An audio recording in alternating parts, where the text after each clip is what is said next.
জাতিসংঘের ৮০তম অধিবেশনের বৈশ্বিক যে সংকটগুলোর ওপর সর্বোচ্চ গুরুত্ব দেওয়া হচ্ছে তার একটি গাজা যুদ্ধ। তাই অধিবেশনের তৃতীয় দিনে ফিলিস্তিনি প্রেসিডেন্টের বক্তব্যের ওপর নজর ছিল আন্তর্জাতিক গণমাধ্যমের। ফিলিস্তিনি কর্তৃপক্ষ চেয়েছিল অন্যান্য বিশ্ব নেতাদের মতো মাহমুদ আব্বাসও সরাসরি ভেন্যুতে উপস্থিত হয়ে ভাষণ দেবেন। পরে বিশেষ ভোটাভুটির মাধ্যমে ফিলিস্তিনি প্রেসিডেন্টকে ভিডিও লিঙ্কের মাধ্যমে অধিবেশনে ভাষণ দেওয়ার প্রস্তাব পাশ করে জাতিসংঘ। আমি বুঝি নির্মাণের শিল্প, সালাম স্টিল বোঝে ডিউরেবিলিটি। সালাম স্টিল, মোস্ট ডিউরেবল স্টিল। ভাষণে মাহমুদ আব্বাস প্রথমেই দাবি করেন ৭ অক্টোবরের হামলার সঙ্গে ফিলিস্তিনের সাধারণ মানুষের কোনো সম্পৃক্ততা নেই, তবে বল প্রয়োগ করে ফিলিস্তিনিদের নিজ ভূখণ্ড থেকে উচ্ছেদ করা যাবে না বলে হুঁশিয়ারি দিয়েছেন তিনি।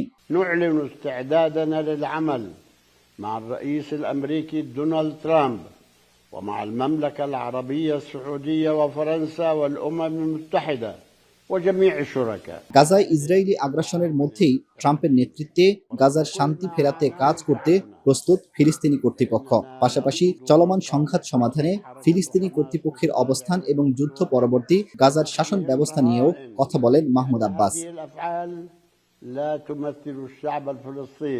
গাজা থেকে ইসরায়েলি সেনা প্রত্যাহার, ক্ষতিগ্রস্তদের পুনর্বাসন, লুট ও দখল করা সম্পদ ফেরত দেয়া, যুদ্ধ পরবর্তী গাজার নিরাপত্তা নিশ্চয়তায় আন্তর্জাতিক সংস্থা, সৌদি আরব ও মিত্র দেশের সহায়তা ইত্যাদি শর্ত দিয়েছেন মাহমুদ আব্বাস।